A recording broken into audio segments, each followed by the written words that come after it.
Doctor Bhalchandra मुनगीकर साहेब, भारतीय अर्थव्यवस्था झालेली दुरावस्था, कारणे आणि उपाय या विषयावर अतिशय प्रगल्भ मार्गदर्शन अभिव्यक्तीच्या माध्यमातून गोविंदराव वंजारी फाउंडेशनच्या माध्यमातून विदर्भातील संपूर्ण 11 जिल्ह्यातील श्रोतृवर्गापर्यंत पोहोचलं आणि तुमची अस्वस्थता पण अतिशय मनापासून तुम्ही बोललात ती आमच्यापर्यंत पोहोचली. पण अस्वस्थतेकडून स्वस्थ समाजाकडे जाण्याचा तो मार्ग तुम्ही आम्हाला या 1.5 तासाच्या तुमच्या प्रगल्भ विचार प्रबोधनातून दिला. मला वाटतं तो लोकांच्या हृदयापर्यंत पोहोचला असेल. जीडीपी ग्रोथ मध्ये जो -23.9% आपण घसरण आपली झालेली आहे आणि कोरोनाच्या विळख्यामध्ये ही अर्थव्यवस्था अटकलेली आहे, त्यामध्ये मला वाटतं की नवीन अशा उद्योग संधी भारताला शोधाव्या लागतील, युवकांना शोधाव्या लागतील. अर्थव्यवस्थेतील वृद्धी, सरकारी धोरणातील स्पष्टता, सातत्य आणि सर्वेक्षण आणि पारदर्शकपणा तसंच उद्यमशीलतेवर अवलंबून असतं असं वाटतं. पण तुम्ही जे उदाहरणं दिलेत त्यावरून असं वाटतंय की जागतिक महासत्ता होण्याचं स्वप्न पाहणारा भारत कुठेतरी मागे जातो आहे आणि 7व्या क्रमांकावर आज आपण येऊन ठेपलेलो आहे आणि ती घसरण अशीच पुढे राहणार का, अशी शंका आता वाटू लागली आहे. आर्थिक सामाजिक धोरण आणि सुधारणा करताना एक असं वाटतं की जे काहीतरी असं आगळं वेगळं जोपर्यंत होणार नाही, जोपर्यंत धाडसी निर्णय होणार नाही, ती काही सुधारणा होऊ शकणार नाही. आणि तेव्हा असं बघताना इतिहासामध्ये आपल्याला काही उदाहरणं दिसतात, जे मार्गरेट थेचरने केलं, जे रोनाल्ड रिगनने केलं, जे आपल्या मनमोहन सिंग आणि नरसिंहराव सरकारने करून दाखवलं. 1991 मध्ये अशीच परिस्थिती निर्माण झाली असताना एक आगळा वेगळा निर्णय घेतला आणि प्रायव्हेटायझेशन, लिबरलायझेशन करून एक मुक्त वातावरण निर्मिती आपल्या भारतामध्ये झाली आणि आर्थिक स्थिती त्यामुळे चांगल्यापैकी आघाडीला आली. हा तर्काला तिलांजली देण्याचा काळ आहे असं मला स्वतःला पण वाटतं की अनेक तर्क आपण करतो पण ते पुढे होतील की नाही ही शंका पुढे येते आहे. त्यामुळे मला असं वाटतं की अर्थविषयक धोरण अतिशय स्पष्ट असायला पाहिजे. महिन्याला तुम्ही जसं म्हटलं की बेरोजगारी वाढते आहे, 8 लाख लोकांच्या नोकऱ्या महिन्याला जातात आहे आणि 1 कोटी नवीन पदवीधर बाजारपेठेत येतात आहे. मग या लोकांच्या हाताला पूरक काम, सशक्त अर्थव्यवस्था जोपर्यंत निर्माण होणार नाही, देऊ शकणार नाही. म्हणून त्याकरता मला वाटतं की कन्झ्युमर कॉन्फिडन्स असेल, बिझनेस सेंटिमेंट असेल, इज ऑफ डुईंग बिझनेस असेल आणि सोशल अनरेस्ट नसलेला भारत जेव्हा राहील तेव्हा मला वाटतं की आपण पुढे जाऊ शकतो. बरोबर, अगदी बरोबर. पण त्याच वेळेला आपण बघतो की व्होकल टू लोकल असेल किंवा मेक इन इंडिया असेल, बिल्डअप इंडिया असेल, स्टार्टअप इंडिया असेल, आत्मनिर्भर भारत असेल, अशा मोठ्या मोठ्या गोष्टी आपण बघतो. डबलिंग फार्मर म्हणतो पण त्याची मेथडॉलॉजी कुठे पेनिट्रेट होताना दिसत नाही. आता तुम्ही आमच्या संत्र्याबद्दल बोललात, कापसाबद्दल बोललात, टेक्नॉलॉजीचा जर आधार घेतला, तुम्ही म्हटलं की कर्ज देणाऱ्याला आपण त्याच्या मागे राहू शकतो आणि तो काय करतो बघू शकतो. अतिशय बरोबर आहे. आज विदर्भात सगळ्या दृष्टीने सुदृढ आहे. विदर्भामध्ये संत्रा आहे, संत्र्यामध्ये कोल आहे, माइन्स आहेत, कनेक्टिव्हिटी आहे, सक्षम मॅनपॉवर पण आहे. पण त्याच वेळेला आपण जेव्हा गुगल करतो तेव्हा सगळ्यात जास्त आत्महत्या विदर्भाच्या दिसतात. बरोबर. तर मग याच्यामध्ये काय उपाय म्हणून व्हॅल्यू ऍडिशन प्रोसेसिंगच्या संदर्भात तुम्ही जे बोललात, मला वाटतं अतिशय प्रगल्भ असं ते होतं आणि विदर्भातील सगळं जिल्ह्यातील प्रत्येक गावागावातील जो विद्यार्थी आणि युवक हा बघतोय त्यांनी याकडून प्रबोधन घ्यावं आणि आपल्या गावाला, आपल्या रुरल इकॉनॉमिक्सला, आपल्या गावाला केवढं सुदृढ करता येईल आणि त्यासाठी टेक्नॉलॉजी, व्हॅल्यू ऍडिशनचं कसं एकत्रीकरण करून सुपर स्किल मॅनपॉवर आपल्याला कसं करता येईल आणि त्यासाठी सरकारचं धोरण इज ऑफ डुईंग बिझनेस असावं. स्किल अंगीकरण करून त्याला पण पुढे नेण्याचा एक मार्ग द्यावा. लोक चीनला नावं ठेवतात, बऱ्याच वेळेला चीनच्या संदर्भात बऱ्याच गोष्टी बोलल्या जातात, पण मला असं वाटतं की चीन करून बऱ्याच गोष्टी शिकण्यासारख्या पण आहेत. कारण ज्या प्रकारची प्रोडक्टिव्हिटी आणि क्वालिटी आणि ज्या आधारावर ते लोक एक कॉन्सन्ट्रेटेड एफर्ट्स करतात, म्हणून चीन ह्युमन ऍसेट त्यांच्याकडे निर्माण करून 140 कोटीचा देश असताना सुद्धा एवढ्या मोठ्या प्रमाणात जगाच्या बाजारपेठेमध्ये सगळ्यात पुढे आहे. आणि आम्ही माझ्या टेक्सटाईलच्या क्षेत्रातही आम्ही बघतो की 2 नंबरवर, 1 नंबरवर चीन, 2 नंबरवर इंडिया असला कॉटनच्या क्षेत्रामध्ये, तरी 5% आणि 40% असा फरक आहे. डिस्टिंक्ट सेकंड आपण असतो, म्हणजे फार मोठ्या प्रमाणात मागे आपण आहोत.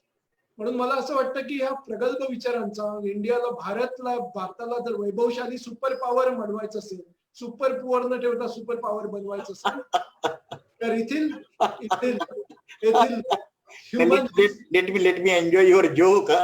super poor. त्यामुळे मला असं वाटतं की ह्युमन रिसोर्सला एक प्रकारचं ऍसेट म्हणून आपल्याला कंट्रीब्युट करावं लागेल.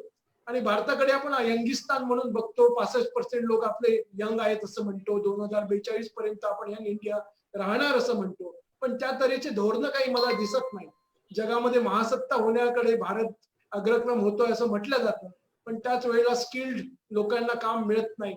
आणि भारत पुढे यायला याच्यामध्ये आता बघूया की चीन कडे लोकांचं एक दुर्लक्ष होत आहे, बऱ्याच बाजारपेठा शिफ्ट होतात आहे, बऱ्याच इंडस्ट्रीज शिफ्ट होतात आहे.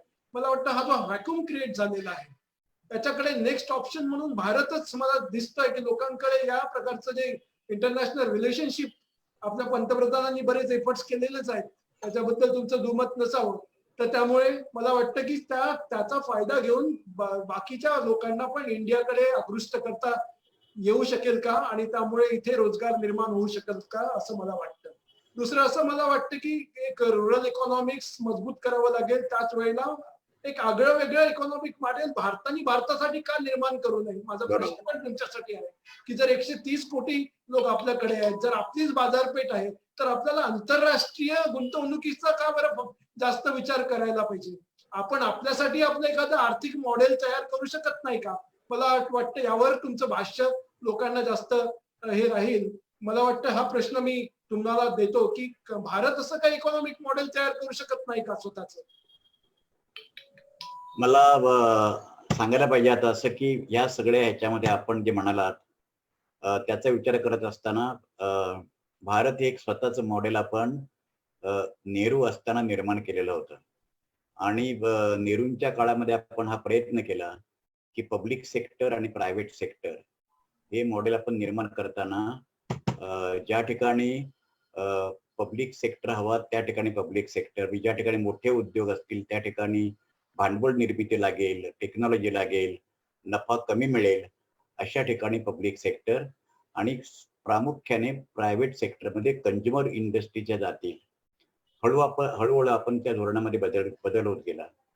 आणि 1991 मध्ये आपण देशाचं खाजगीकरणाच्या धोरणावर आपण केंद्रित केलं. जागतिकीकरण, खाजगीकरण आणि उदारीकरण. सगळ्यात चांगली गोष्ट आपण केली ती लायसन्सिंग सिस्टीम जी होती 1951 साली सुरू झालेली होती, तिने प्रचंड भ्रष्टाचार वाढलेला होता. ती लायसन्सिंग सिस्टीम बंद केली. आपल्याला कल्पना असेल 20 वर्ष माझे आणि डॉक्टर मनमोहन सिंगांचे संबंध आहेत. हे जसे इकॉनॉमिस्ट म्हणून संबंध जसे आहेत तसे व्यक्तिगत पातळीवर देखील संबंध आहेत. आणि माझं सुदैव मी असं समजतो की त्यांचा सहवास मला 20 वर्ष लाभला. प्लॅनिंग कमिशन मध्ये, राज्यसभेमध्ये, व्यक्तिगत पातळीवर त्यांच्या घरी जाणं, त्यांना फोन करणं, चर्चा करणं वगैरे. डॉक्टर मनमोहन सिंगांनी 3 धोरणं सांगितलेली होती या सरकारला. चिदंबरमने धोरणं सांगितलेली होती.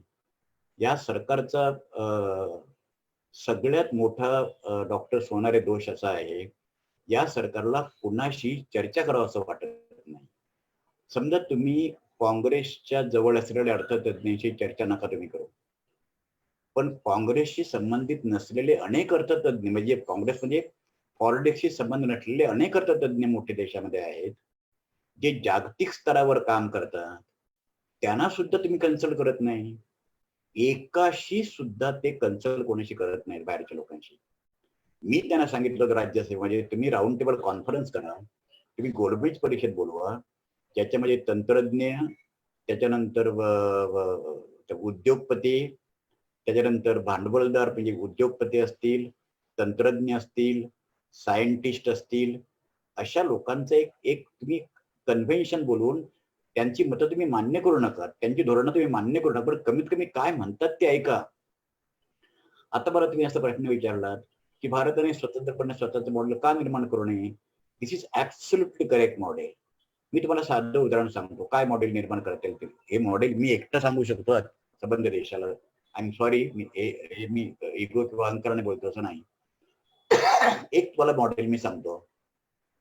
आता कोरोना देशामध्ये आहे आणि कोरोना असल्यामुळे देशाच्या अर्थव्यवस्थेची घसरण फार वेगाने वाढलेली आहे. पण समजा सबंध देशामध्ये जवळ-जवळ 3 कोटी विद्यार्थी हे महाविद्यालयामध्ये जातात. 3 कोटी. 28% ग्रॉस एनरोलमेंट रेशिओ आहे. ह्या 3 कोटी किंवा 3.5 कोटी कॉलेजमध्ये जाणाऱ्या विद्यार्थ्यांना एप्रिल आणि मे महिन्यामध्ये आपण सांगितले की तुम्ही प्रत्येक जण 1 आठवडा खेड्यामध्ये जा आणि 1 आठवडा खेड्यामध्ये जाऊन तुम्हाला सरकार पैसे देणार नाही. तुमची ट्रान्सपोर्टची सोय करू. फ्री तुम्हाला एसटी पास देऊ किंवा तुम्हाला आम्ही गाडीचा पास काढून देऊ. फ्री तुमच्याकडे एक लायसन्स, तुम्हाला एक नंबर दिला जाईल आणि तुम्ही भारतामध्ये तुमच्या राज्यामध्ये कुठेही प्रवास करू शकता. तुमची जेवणाची सोय तुम्ही करू शकता. आज विदर्भामध्ये, भारतामध्ये कुठल्याही खेड्यात जरी गेलात आणि 10 विद्यार्थी एका गावामध्ये 10 दिवस जर राहिले, तर मला असं वाटतं गरीबातला गरीब शेतकरी, शेतमजूर सुद्धा त्या विद्यार्थ्यांची जेवणाची सोय करेल. फक्त ते एक चादर लागेल, ती चादर घेऊन जावी लागेल. हे 3-3.5 लाख कोटी विद्यार्थी जर समजा 2 महिने सबंध भारतामध्ये गेले, त्यांनी पाण्याच्या विहिरी त्यांनी खोदण्यासाठी प्रयत्न केला. रस्ते त्यांनी साफ करण्याचा प्रयत्न केला. सोशल फॉरेस्ट्री, सामाजिक वनीकरण आपण ज्याला म्हणतो ते करण्याचा प्रयत्न केला. एप्रिल आणि मे महिन्यामध्ये गरीब विद्यार्थी आहेत ज्यांना ट्युशन परवडत नाहीत, त्यांना सायन्स, गणित आणि इंग्रजी शिकवण्याचा प्रयत्न केला. देशाची केवढी प्रगती होऊ शकेल. बरं, त्यांना सध्या त्यांना तुम्ही सांगितलं की तुम्हाला मी एवढं एक स्टायपेंड देऊ, तुम्हाला समजा महिन्याला तुम्हाला मी ₹2,000 स्टायपेंड देऊ. किती पैसे लागतील 10 दिवसाला, महिन्याला स्टायपेंड द्यायचं असेल तर? प्रश्नाच्या मध्ये शेतकऱ्यांच्या बाबतीमध्ये माझा आणि शरद जोशींचा वाद हा होता की किमती वाढल्यानंतर सरकारचा हस्तक्षेप नको, तर किमती कमी झाल्यानंतर सरकारचा हस्तक्षेप तुम्हाला का पाहिजे? तुम्हाला माहिती आहे कॉटन प्रोक्युरमेंट का बंद पडली? एकाधिकार कापूस योजना का बंद पडली? एकाधिकार कापूस योजना ही भारतातली सर्वात मोठी कापूस योजना होती, जगातली मोनोपोली कॉटन प्रोक्युरमेंट स्कीम. पण त्याचं झालं असं की मोनोपोली प्रोक्युरमेंट मध्ये आपण जे विदर्भातल्या शेतकऱ्यांना कापूस, विदर्भातला कापूस हा शॉर्ट स्टेपल कॉटन आहे. तो इजिप्त सारखा लॉंग स्टेपल कॉटन नाही. म्हणून आपण जे बनियान जे वापरतो त्याच्यावर लिहिलेलं असते इजिप्शियन बनियान म्हणून, शॉर्ट स्टेपल कॉटन. कारण त्याच्यामध्ये विदर्भामध्ये आपल्याकडे मुबलक पाणी नाहीये, जे पंजाबमध्ये आहे. पंजाबचं लॉंग स्टेपल कॉटन आहे, आंध्रचं लॉंग स्टेपल कॉटन आहे. पण आपल्याकडे जो कॉटन समजा आहे त्याचा परिणाम काय झाला? आपल्याकडे हमी भाव किंवा प्रोक्युरमेंट का मोनोपोली प्रोक्युरमेंट स्कीम मध्ये आपण जे भाव द्यायचो ते इतर राज्यांच्या पेक्षा जास्त असल्यामुळे आंध्र प्रदेश, कर्नाटक आणि गुजरात या 3 राज्यातून कॉटन स्मगल होऊन तो महाराष्ट्रामध्ये यायचा आणि त्याला जास्त भाव द्यायचा. म्हणजे महाराष्ट्र सरकार was giving more higher price to the farmers in Andhra Pradesh Kalyan. आता ह्याच्यावर मर्यादा पण आणू शकलो असतो, आपण सिलिंग करू शकलो असतो, आपण ते डिटेक्ट करू शकलो असतो. पण मोनोपोली कॉटन प्रोक्युरमेंटचा लॉस जवळजवळ 2,800 कोटी रुपये होता मी प्लॅनिंग कमिशन मध्ये असताना. पण ती मोनोपोली कॉटन प्रोक्युरमेंट स्कीम बंद करणं हे आत्महत्येशी शेतकऱ्यांच्या फार मोठं जबाबदारीचं फार मोठं कारण आहे. माझं प्रत्येक वेळेला असं म्हणणं असतं की एक्झिस्टिंग व्यवस्था पूर्णपणे डिस्ट्रॉय करण्याच्या ऐवजी पहिल्यांदा त्याच्यामध्ये सुधारणा करणं शक्य आहे का हे आपण प्रयोग तपासून बघायला पाहिजे. म्हणजे एखादं घर अगदी मोडकळीस राहणं अशक्य समजा आहे तर तुम्ही ते डिस्ट्रॉय केलंच पाहिजे. पण डागडुजी करून जर 10 वर्ष राहू शकता तुम्ही त्याच्यामध्ये, तर तुम्ही आत्ताच 25 लाख रुपये खर्च करून नवीन इमारत बांधण्याची आवश्यकता नाही. माझं म्हणणं असं आहे की तुमच्या मताशी मी डॉक्टर सोनराय 100% सहमत आहे. आता देशातले आता आता मॉडेल मॉडेल मॉडेल मॉडेल ऐकणार कोण? आता एक तुम्हाला साधं सांगतो, गोवर्धन मेहता हे भारतातले एक सर्वात वन ऑफ द बिगेस्ट मोठे सायंटिस्ट आहेत. ज्या कमिटीचा मी अध्यक्ष, भारतातल्या 14 विद्यापीठांच्या कुलगुरूंच्या नियुक्तीच्या समितीचा मी अध्यक्ष होतो. 14 व्हाईस चान्सलर्स आय सिलेक्टेड. प्रतिभाताई पाटील राष्ट्रपती होत्या आणि त्या समितीमध्ये मी चेअरमन होतो आणि गोवर्धन मेहता आणि सगळे मोठे मोठे व्हाईस चान्सलर 60, 70, 75 वर्षाचे त्याचे मेंबर्स होते. गोवर्धन मेहताने मला असं एक सांगितलं की IIT मधले सगळे विद्यार्थी जे आहेत हे तुम्हाला प्रत्येक गोष्टीत तुम्हाला एक मॉडेल नवीन करून देऊ शकतात. माझा मुलगा एज्युकेशन सेक्टरमध्ये काम करतो. एन पॉवर म्हणून त्यांनी त्या 8वी 7वी आणि 9वीच्या मुलांना तो शिकवतो टेक्नॉलॉजी आणि एंटरप्रेन्योरशिप. तर त्याने मध्यंतरी 2 अधिवेशन कन्व्हेन्शन घेतली, स्मरण म्हणजे मोठी प्राइजेस ठेवून. ते अटल मिशन त्याच्यामध्ये आहे, केंद्र सरकारचं युनेस्को त्याच्यामध्ये आहे, युनो आहे. आसाम मधल्या 8वीतल्या मुलाने ब्रह्मपुत्रेचं पाणी त्याच्यावर वॉटर ट्रीटमेंट करून ते पिण्यायोग्य कसं करता येईल आणि ते 5 रुपयाला बॉटल, 20 रुपयाची बॉटल घेण्याच्या ऐवजी 5 रुपये किंवा 2 रुपयाने बॉटल कशी घेता येईल ह्याचं तंत्र त्या 7वीतल्या 8वीतल्या मुलाने तयार केलेलं होतं. मॉडेल तयार आपल्याकडे आता 15 दिवसामध्ये इकॉनॉमिस्ट तुम्हाला जे स्वतंत्र पद्धतीने काँग्रेस असेल, बीजेपी असेल, कसला विचार न करता इंडिपेंडंट असा या देशामध्ये कल्याण करणं, या देशाचं कल्याण व्हावं असं राजकीय पक्षाच्या बाहेरच्या लोकांना वाटू शकतं ना. का फक्त आमदारांना खासदारांनाच वाटतं? या देशातले मुख्यमंत्री, या देशातले आमदार, खासदार, IAS ऑफिसर यांनाच फक्त काळजी आहे, बाकीच्या लोकांना काळजी नाही. आता तुम्हाला काळजी नाही आहे. तुम्ही आता you are doctor Hemant Sonare, okay, किंवा ऍडव्होकेट वंजारी. आता तुम्हाला या देशाच्या अर्थव्यवस्थेची काळजी वाटते म्हणूनच तुम्ही हे सेशन ऑर्गनाईज केलं आणि तुम्ही जे काही लोक ऐकतील ते ऐकतील की तुम्ही चर्चा ठेवली. या देशातला प्रत्येक माणसामध्ये पोटेन्शियल आहे. या सगळ्यांचं पोटेन्शियल एकत्रित वापरून इंटरनल बाजारपेठ हे 20-25 वर्ष मी सांगतोय, भारताने स्वतःची अंतर्गत बाजारपेठ निर्माण केली पाहिजे. स्वतःची अंतर्गत बाजारपेठ. या सेल्फ हेल्प ग्रुपमध्ये बायका ज्या काम करतात, महिला ज्या काम करतात, त्याच्यामध्ये केवढं मोठं पोटेन्शियल आहे. सेल्फ हेल्प ग्रुप 2-2, 3-3 म्हणजे मुगाचे लाडू, चटण्या म्हणा, लोणची म्हणा, पापड म्हणा, ह्याच्यातनं केवढा रोजगार निर्माण होतो. आपण श्री लज्जत पापड आपण म्हणतो. आपण आय डोंट फॉरगेट. पण तुम्हाला सांगतो की प्रत्येक गोष्टीमध्ये स्किल फॉर्मेशन. काही काही जिल्ह्यांच्या मध्ये प्रत्येक तालुक्यामध्ये ITI आहे. या ITI मध्ये आम्ही प्लॅनिंग कमिशनने जी नवीन मशिनरी पाठवली, 25% ITI मधल्या त्या ज्या शाळा ज्या आहेत त्या ठिकाणी ते उघडलेच नाही, मशीन त्यांनी उघडलेच नाही. आम्ही ITI मध्ये डबल शिफ्ट सुरू केली. प्लॅनिंग कमिशन मध्ये असताना I was incharge of labour. Double shift म्हणजे असं की पहिले 4 तास आणि नंतर दुसरे 4 तास नवीन ITI उघडण्यासाठी. शिक्षकांचं ट्रेनिंग तुम्हाला चांगल्या प्रकारे करता येईल, नॉलेज पॉवर तुम्हाला वाढवता येईल. पण शिक्षकांना तुम्ही योग्य सन्मान, आता तुम्ही अजिबात शिक्षकांना पण स्वतः एक जबाबदारी ओळखली पाहिजे. मी डॉक्टर मनमोहन सिंगांना नेहमी सांगत असे की भांडवलाची आवश्यकता आहे, मार्केटिंगची आवश्यकता आहे, इन्व्हेस्टमेंटची आवश्यकता आहे, परंतु सातत्याने एका एथिक्सची म्हणजे नीतिमत्तेची सुद्धा आवश्यकता आहे. आता भारतामध्ये आपल्याकडे इतकी टीव्ही चॅनल्स आहेत. एक साधं उदाहरण सांगतो मी. गेल्या 2 महिन्यामध्ये रिया चक्रवर्ती आणि सुशांत सिंग राजपूत या दोघांची, त्यांची आत्महत्या काय, त्याने जे काय त्यांचं झालं ते मृत्यू झाला, या 2 बातम्यांच्या शिवाय आपल्याकडे जी सगळी चॅनल्स काय बातमी, तिसरी बातमी काय दाखवतात. म्हणजे हे सगळं तंत्रज्ञानाचा उपयोग लोकांना त्यांचा मेंदू बधीर करण्याच्या ऐवजी त्यांना देशातले प्रश्न सोडवून, देशाचे प्रश्न काय आहेत हे लोकांच्या समोर मांडून तुमचं सोल्युशन काय आहे. मी तुम्हाला सांगतो की आता तुम्ही लोकांना प्रश्न विचारण्याची आपल्याला तेवढा वेळ नाही आता, पण 50 प्रश्न लोक विचारतील. ह्याचा अर्थ त्या प्रत्येकाने काहीतरी विचार केलेला आहे ना. नॅशनल स्किल डेव्हलपमेंट कॉर्पोरेशन मी प्लॅनिंग कमिशन असताना सुरू झालं.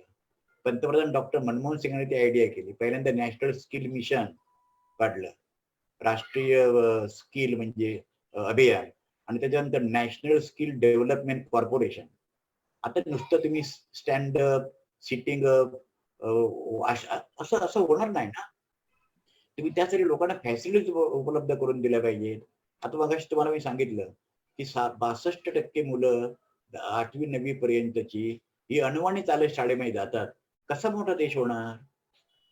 तेव्हा देशाच्या विकासाचा विचार करत असताना या देशातल्या प्रत्येक माणसाच्या मध्ये जे पोटेन्शियल आहे, जे स्किल आहे, ते स्किल ओळखून त्याचा उपयोग काय करता येईल असं आपण जर करू शकलो आणि ते सांगणारे उपाय करणारे सांगणारे लोक भारतामध्ये आज आहेत.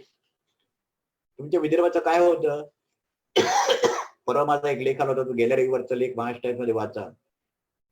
विदर्भाच्या 11 जिल्ह्यामध्ये म्हणजे इतका प्रादेशिक असमतोल आहे. महाराष्ट्र इंडस्ट्रियल डेव्हलपमेंट कॉर्पोरेशनने जी इन्व्हेस्टमेंट जी केली त्यातली फक्त 20 ते 25% इन्व्हेस्टमेंट 9 जिल्हे मराठवाड्याचे आणि 11 जिल्हे विदर्भाचे. 20 जिल्ह्यांच्या मध्ये फक्त 20% इन्व्हेस्टमेंट आहे. 18% फक्त एम्प्लॉयमेंट आहे. बाकी सगळी इन्व्हेस्टमेंट आणि सगळी एम्प्लॉयमेंट ही वेस्टर्न महाराष्ट्र, मुंबई, ठाणे, कोकणामध्ये म्हणजे ठाण्यामध्ये, सिंधुदुर्ग, रत्नागिरी याच्यामध्ये काहीच नाहीये. आता विदर्भाचं स्वतंत्र राज्य तुम्ही नेहमी तुमच्याकडचे लोक मागत राहतात. विरोधी पक्षामध्ये गेल्यानंतर स्वतंत्र विदर्भाची मागणी पाहिजे. सत्तेमध्ये गेल्यानंतर विदर्भ स्वतंत्र नको. राजकारण्यांची ही जी दुटप्प भूमिका जी आहे आणि जी सगळ्या राजकीय पक्षांच्या मध्ये आहे. जांबवंतराव धोट्यांशी माझे मैत्रीचे संबंध होते. त्यांनी अधिवेशनामध्ये उडी मारली होती वरून. मला सांगा की असं आहे, मी राजकारणाला दोष देत नाही, परंतु राजकारण्यांच्यावर सुद्धा जनतेचा अंकुश नसेल तर राजकारणी समाजाला दिशाहीन करू शकतात. आणि प्लीज आय रिमेंबर, मी हे कुठल्याही I am not talking about राजकीय पक्षाच्या अनुषंगाने, पण मग तुम्ही एक उदाहरण असं दिलं की आपल्या पंतप्रधानांनी देशाची चांगले संबंध आंतरराष्ट्रीय पातळीवर निर्माण करण्याचा प्रयत्न केला. स्वातंत्र्यानंतर सर्वात जास्त देश त्यांनी ते देशामध्ये गेले, त्यांनी समन्वयाचं राजकारण केले वगैरे, आणि त्याबद्दल मी त्यांना धन्यवाद देतो. एक तर तुम्हाला सांगतो त्यांचे माझे व्यक्तिगत संबंध आहेत. I told you because he was chief minister and I was in the planning commission. पण त्यांचं एक वाक्य, त्यांचं गालवानमध्ये 20 भारतीय जवान जे मारले गेले ते भारताच्या हद्दीमध्ये चीनने आक्रमण केलं नाही. त्यांचं एक वाक्य बरोबर केवढं महागात पडलं. चीनने त्या वाक्याचा केवढा उपयोग केला. असं आहे की एखादा अडाणी माणूस काहीतरी बोलला भारताची अर्थव्यवस्था चुकीची आहे, आणि मी बोलणं भारतीय अर्थव्यवस्था चुकीची आहे, who was planning commission member adviser, या दोन गोष्टींमध्ये फरक आहे ना. मी तुम्ही असं आहे, मी कुणाचाही अनादर करत नाही, मी तुम्हाला वस्तुस्थिती मी सांगतो. चीनने भारतामध्ये इन्कर्शन केलं नाही असं डायरेक्टली पंतप्रधानांनी जाहीरपणे विधान करणं, याचा अर्थ काय होतो? It's very dangerous. आणि चीनचं म्हणणं असं, आम्ही नाहीच केलं, तुम्हीच केलं आमच्याकडे. म्हणून प्रश्न विचारतो की बाबा त्या लोकांनी आपल्याकडे येऊन मारलं की आपलं लोक तिकडे लोक गेले आणि त्यांना सांगितलं की आता आमच्या सैन्याला तुम्ही मारा म्हणून. आपलं भूतान ऐकत नाही, नेपाळ आपलं ऐकत नाही, बांगलादेश ऐकत नाही, श्रीलंका ऐकत नाही. भूतान सारखा देश एवढा साध्या नागपूर शहराएवढं देखील नाहीये. तर मला सांगायचं म्हणतं असं की आपल्याकडचे तंत्रज्ञ, आपल्याकडचे शास्त्रज्ञ, आपल्याकडचे सायंटिस्ट, आपल्याकडचे विचारवंत, आपल्याकडचे राजकीय पुढारी, या सगळ्यांच्या मध्ये रुलिंग पार्टी असेल, विरोधी पक्ष असेल, या सगळ्यांच्या मध्ये समन्वयाची भूमिका करून देशासाठी, तुम्ही विरोधी पक्षामध्ये असेल किंवा सत्तारी पक्ष असा, आजचा विरोधी पक्ष उद्या सत्तेवर जाईल, आजचा सत्तारी पक्ष उद्या विरोधामध्ये, पण देश कायम राहील ना. म्हणूनच मी सांगितलं की 6 वर्ष राज्यसभेत असताना मी कधी वेळमध्ये गेलो नाही. काँग्रेसचं सरकार असताना गेलो नाही, प्रश्न नव्हता. पण भारतीय जनता पक्षाचं सरकार 2 वर्ष होतं 15-16 मध्ये, तेव्हाही मी कधी वेळमध्ये मी गेलो नाही. परंतु तुम्ही जर आता काय झाला त्याचा परिणाम, उपसभापती जे राज्यसभेचे जे आहेत, डेप्युटी चेअरमन, त्यांना त्यांची डेप्युटी चेअरमनशिप घालवावी, ही should be removed from deputy chairmanship, अशा प्रकारचा ठराव राज्यसभेमध्ये आता चर्चेला आला. 13 मे 1952 रोजी डॉक्टर सोनारे 13 मे 1952 रोजी पार्लमेंटचं पहिलं अधिवेशन झालं. तिथपासून आतापर्यंत राज्यसभेच्या उपसभापतीला काढून टाका अशा प्रकारचा प्रस्ताव भारताच्या राज्यसभेमध्ये येणं ही नामुष्कीची गोष्ट आहे. आणि ती लोकांना दिसू नये म्हणून तुम्ही टेलिव्हिजन बंद करून टाकता, लोकसभेचं चॅनल, राज्यसभेचं चॅनल, ज्या चॅनलवर मी 100 वेळा गेलेलो आहे. या देशातले राजकीय पक्षही महत्वाचे आहेत. भारतीय जनता पक्ष असेल, काँग्रेस असेल, कम्युनिस्ट असेल किंवा आणखी कोण असतील, परंतु ह्या सगळ्या देशातल्या राजकीय पक्षांनी अंतिमतः आपल्याकडे झालंय कसं, पहिल्यांदा माझं व्यक्तिगत हित, त्याच्यानंतर माझ्या कुटुंबाचं हित, त्याच्यानंतर माझ्या पक्षाचं हित आणि त्याच्यानंतर देशाचं हित. हा क्रम बदलून माझ्या देशाचं हित, त्याच्यानंतर माझ्या पक्षाचं हित, त्याच्यानंतर माझ्या कुटुंबाचं हित आणि त्याच्यानंतर माझं हित जर जायचं असेल तर हा उलटा क्रम केला पाहिजे आपण. केनेडीनी जेव्हा आयसेनहोअर कडून राज्य सत्तेचा तेव्हा he became president of America, तेव्हा केनेडींचं पहिलं भाषण त्यांनी जे केलं ऑल अमेरिकन रेडिओवर, तेव्हा केनेडीने असं सांगितलं, don't ask me what the nation will give to you, I am asking you what you are giving to the nation. तुम्ही देश तुमच्यासाठी काय करणार आहे हा प्रश्न मला तुम्ही विचारू नका. मी तुम्हाला असा प्रश्न विचारतो आहे, तुम्ही देशासाठी काय करता आहात. मी या देशातल्या सगळ्या राजकीय पुढाऱ्यांना, आमदारांना, खासदारांना, राजकीय पक्षांना, सत्ताधाऱ्यांना, विरोधी पक्षांना असं आज विचारतो तुमच्या चर्चेच्या माध्यमातून, you exactly tell the people what you want people to do and what you are going to do for the people, तरच हा देश पुढे जाऊ शकेल. धन्यवाद sir. I am sorry, I am बोललो. नाही, अतिशय आमचा प्रयत्नच असा आहे गोविंदराव वंजारी फाउंडेशनच्या माध्यमातून, अभिव्यक्तीच्या माध्यमातून या सगळ्या निगेटिव्ह वातावरणामध्ये काय सोल्युशन्स निघू शकतील, काय मार्ग निघू शकतील, कसं पॉझिटिव्हली या सगळ्याला चॅलेंज म्हणून घेऊन आपण काय करू शकू, याच्यातनं काय मार्ग आपण काढू शकू, हा याच्या मागचा विषय आहे. म्हणूनच तुमच्यासारख्या प्रगल्भ लोकांना आम्ही इथे बोलावतो आणि ही चर्चा घडवून आणतो. अजूनही एक आशावाद असा वाटतो की भारताला जगामध्ये महासत्ता होण्याचा मार्ग अजूनही सुकर आहे, प्रोव्हाइडेड की आपलं इकॉनॉमिक मॉडेल आपल्याला स्वतः डेव्हलप करावं लागेल. हो बरोबर, आय अग्री विथ यू. आणि आपला संपूर्ण एवढा 130 कोटीचा देश, त्याच्यामधले 65% युवक यांना जगाचा वर्कफोर्स, स्किल्ड वर्कफोर्स म्हणून काम करायची संधी मला वाटते आहे, प्रोव्हाइडेड की त्यांना ते स्किल्स त्यांच्यापर्यंत ते पोहोचले पाहिजे, त्या प्रकारची क्वालिटी आपण त्यांना दिली पाहिजे. त्यावेळेला ते संपूर्ण जगाला हा वर्कफोर्स मिळू शकतो. तसं IT मध्ये झालं, बाकी ठिकाणी पण झालं. आणि भारताला पुन्हा असं वाटतं की भारत हा फक्त बाजारपेठ न राहता एक मॅन्युफॅक्चरिंग हब म्हणून जर पुढे आला तर एक प्रचंड क्रांती, औद्योगिक क्रांती याच्यामध्ये शक्य होऊ शकेल आणि एक नवीन ऊर्जा इथल्या इकॉनॉमिक डेव्हलपमेंट मध्ये येऊ शकेल. गोविंदराव वंजारी फाउंडेशनच्या तर्फे तुमच्या प्रगल्भ विचारांच्या थ्रू आणि व्यापक विचारांच्या माध्यमाने तुम्ही आम्हाला आज जवळजवळ 2 तासामध्ये अधिक समृद्ध केलं असं मला वाटतं. संपूर्ण विदर्भातल्या युवकांना, शिक्षकांना, इंटलेक्च्युअल्सना, जे लोक तुम्हाला बघतात आहेत त्यांना आणखी समृद्ध तुम्ही या 2 तासामध्ये केलं, त्याबद्दल धन्यवाद. मला माहिती आहे तुम्ही प्रचंड तुमचा मी बिझी की तुम्हाला जवळजवळ 1 वीक पासून आपण चर्चा करतो या संदर्भामध्ये, पण तुम्ही आम्हाला वेळ दिलात आणि तुमच्या या अतिशय व्यस्त कार्यक्रमामध्ये तुम्ही आम्हाला हा वेळ दिलात, त्याबद्दल मी धन्यवाद व्यक्त करतो.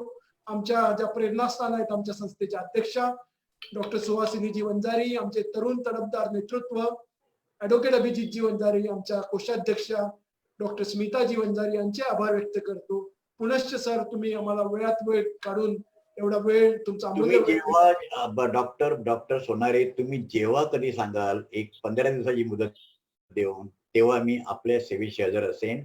कारण उरलेल्या सगळ्या वेळामध्ये फक्त हाच एक मार्ग मी स्वीकारलेला आहे की या देशातील लोकांना त्यांचे प्रश्न समजावून सांगणं आणि कोणताही व्यक्तिगत किंवा राजकीय अभिनिवेश न आणता तटस्थपणे लोकांनी विचार करून आपला मार्ग चोखाळावा, ही माझी भूमिका आहे. आणि त्यासाठी I shall be available to you at any point of time. मी फाउंडेशन आणि अभिव्यक्तीला धन्यवाद देतो त्यासाठी. Thank you very much. धन्यवाद सर. धन्यवाद.